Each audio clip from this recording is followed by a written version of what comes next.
Cute time guys! Ang pag-uusapan natin ngayon ay ang alpha female versus beta female. Mga G's, importanteng mapag-usapan natin ang bagay na ito para malaman ninyo kung anong klaseng babae ang dinidate mo o anong klaseng babae ang dapat mong iwasan o wag i-date. Okay? At ang una nating pag-uusapan, dahil meron tayong 4 na archetype, okay, ay yung alpha female. Mga G, itong alpha female na to, ito yung dapat mong iwasan. Bakit? Simple lang. Itong babae na to, siya yung merong sariling trabaho, kumikita ng sarili niyang pera, okay, pero meron siyang ugali. Ano yung ugali na yun? Hindi siya submissive.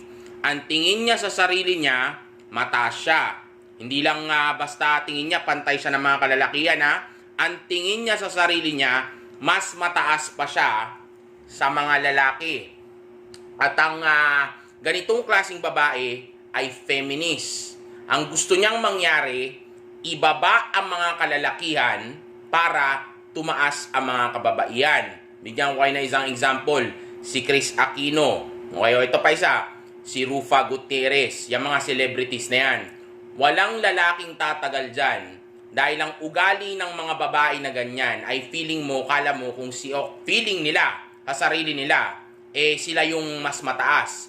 Walang lalaki na tatagal sa isang babae ng babae na yan ay mabunganga, ni hindi nagsasubmit, ni hindi man lang magawang masahihin yung asawa niya, hindi man lang magawang lambingin o lutuan yung asawa niyang lalaki na maybe sa umpisa, magiging maayos yung relationship nila dahil sa sex.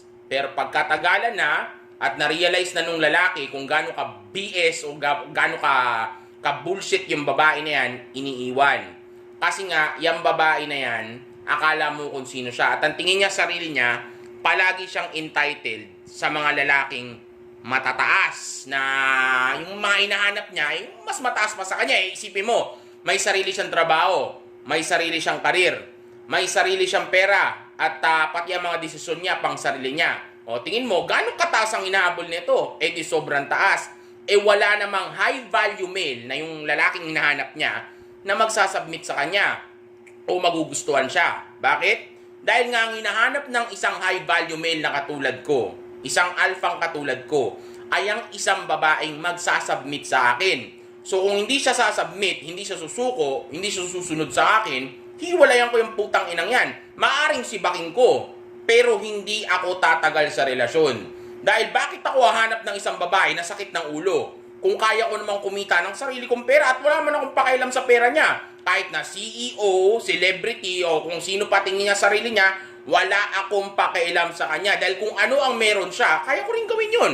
Kaya ko rin kumita ng pera. Kaya ko rin magkaroon ng mataas na status. Ano ba papala ko doon? Ano bang hinahabol ko sa babae? O ano ba talagang rason kung bakit na-attract ako sa babae bilang lalaki? Sex, to procreate.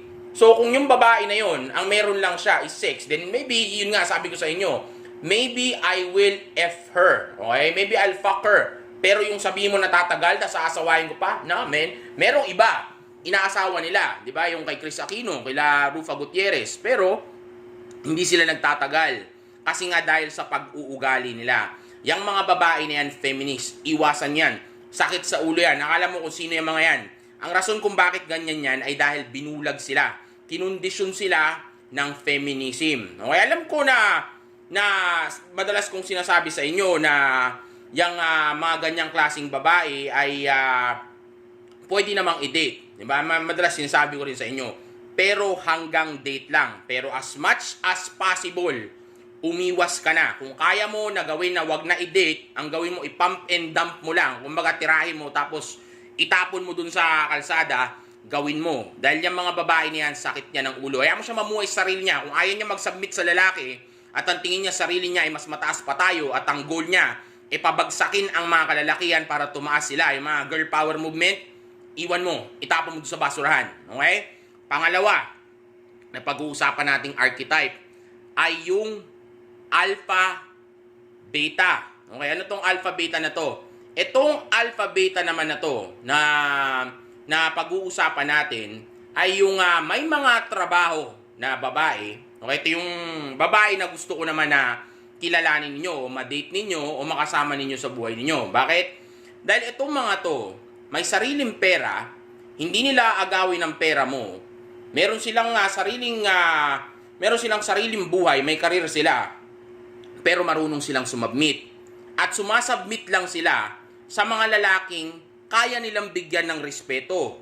Yung kaya nilang submitan talaga, sukuan. Hindi naman porque lalaki ka o meron kang titi at meron kang bayag, ibig sabihin sasubmit na siya kagad sa'yo. Hindi ganon. Alam lang niya na meron siyang paniniwala sa sarili niya na sasubmit siya sa isang lalaki na yung lalaki na yun ay worth it. Okay? At kaya nga itong mga gantong klaseng babae, sila yung palaging nagtetest. Kasi inaalam nila kung yung lalaki na yun, yun yung hinahanap nila, kung talaga bang masculine, talaga bang alpha, o deserve yung respect nila. At itong mga babae na to, ito yung mga babae na maituturing ko na high value. Okay? Okay lang yung nag-test sila kasi para sa kanila yun.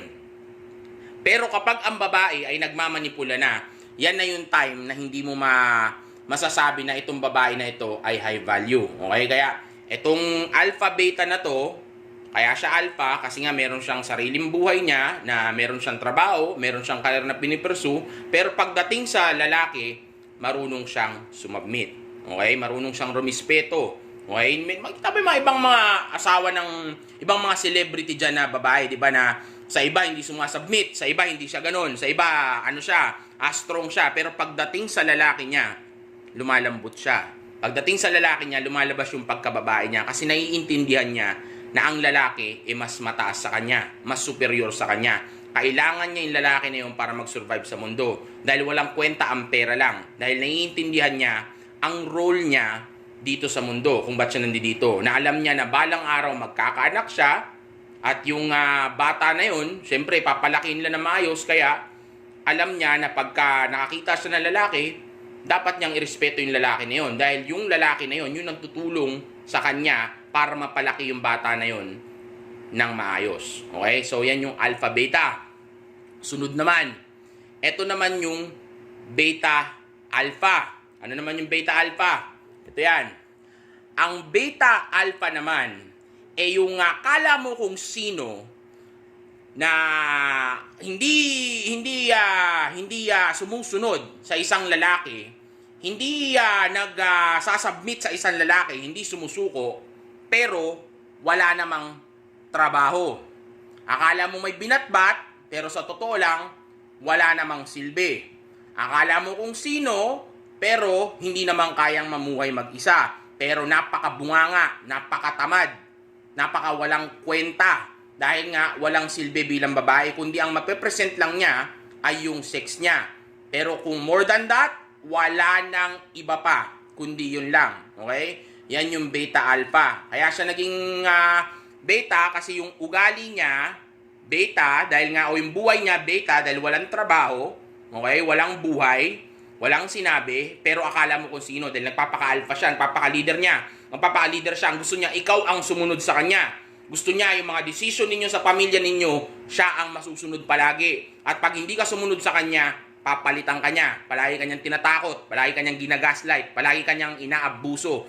Mga Jays, tandaan nyo, kahit sinong tao, hindi magugustuhan ng isang pushover. Kaya nga sabi ko sa inyo kanina, mas okay ang alpha beta. Bakit?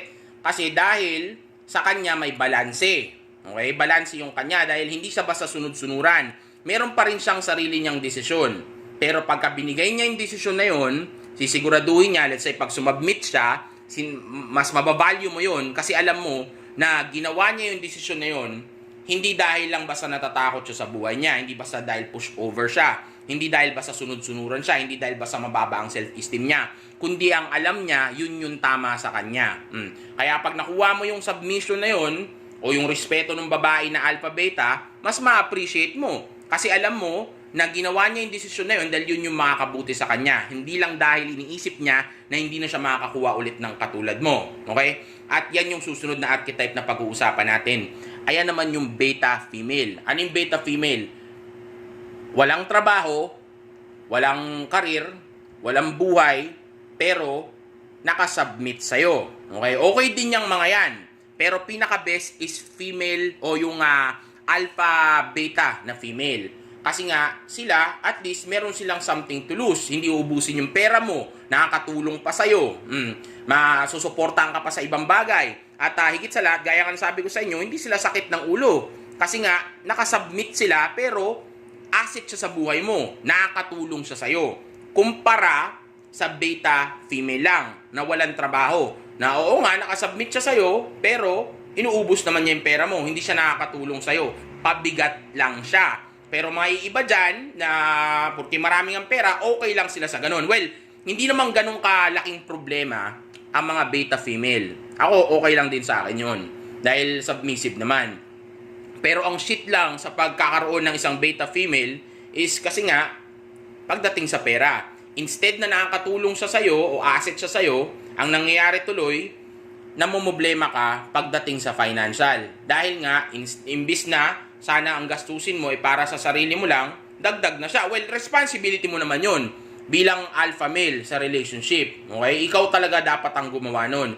Pero still, advantage pa din kung ang isang babae ay may sariling hustle o meron siyang sariling karir, meron siyang pera, di ba? At makakadagdag pa yun ng status mo. Pero okay lang naman din ang beta female. Pero ang iiwasan ninyo, tandaan nyo, yung alpha female na feminist na gusto pabagsakin ng mga kalalakihan, akala mo kung sino, yun yung mabunganga, yung mademand, yung gawin mo to, gawin mo yan, sumunod ka dito, gawin mo yan, yan yung alpha female.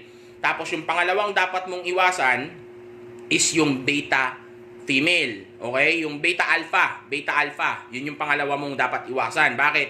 Dahil wala nang ang pera yan, pero kung makapag-demand, ang alam pa kung sino. Ubusin na yung pera mo, tapos gusto pang mangyari, maging sunod-sunuran ka sa kanya. Kaya umiwas kayo dyan. Okay? So, yan yung 4 na archetype ng mga babae pagdating sa alpha beta.